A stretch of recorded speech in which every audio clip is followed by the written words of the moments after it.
Okay, so let us just build the entire calendar table also. If you see, I don't have the calendar table connected. There is one in our data. So let's go to home. You already know. We'll go to home, new source, and from here we'll go to text or CSV. That's a CSV file we need to connect to. And let me just go back to our database. There it is. We have this calendar, right?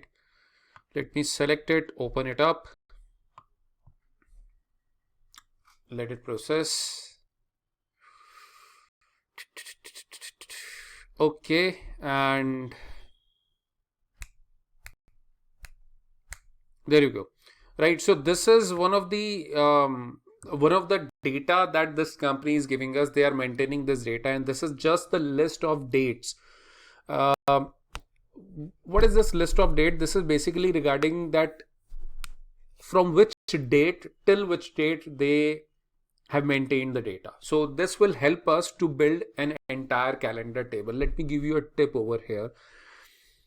Once you learn this and try to implement it somewhere in your organization or as a consultant, as a freelancer, always build one calendar table in your model, because this help you to keep this dates as a primary key for rest of the dates in your model.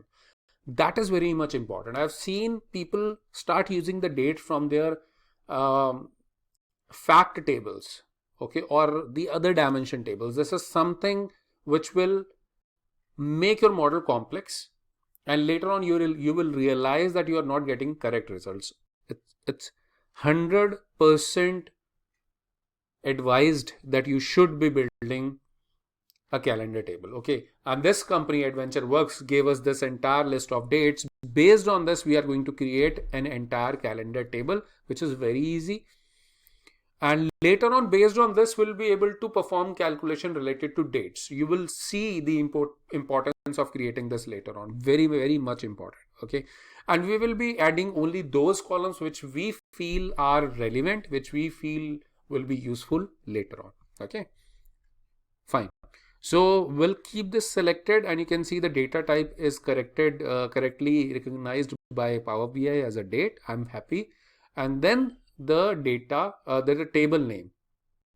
It's going to be again a dimension table, not a fact table so far, right? Okay, now let us create the entire table. You know that we have to add few more columns into it. So I'm not going to go with transform this time. We have to go with add column.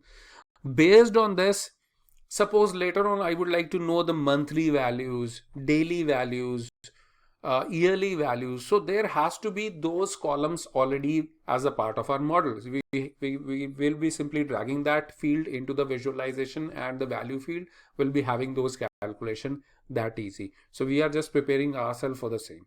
Okay, we are about to wear the armor for the war.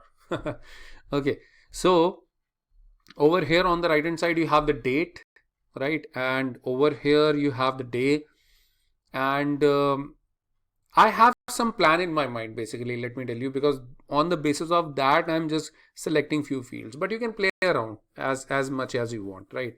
I have a plan that how many fields I need to use, so that's what is there in my mind right now.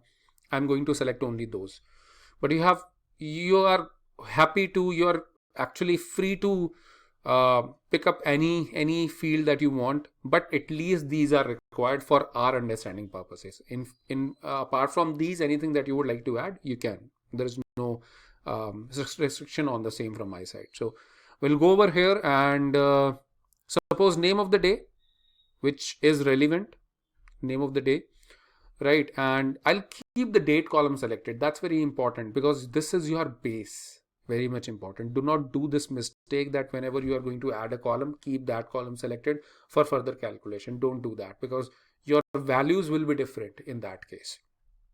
I'll keep this one selected. I'll go to date uh, again, and day is fine. Week is something,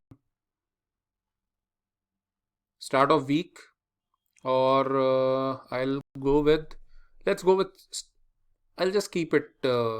I'm not going to use it right now. Let's just ignore it. Quarters, I don't want it. Month, I'll go with start of month this time, right? I'm just clicking on start of month, and it will bring the start date of that month.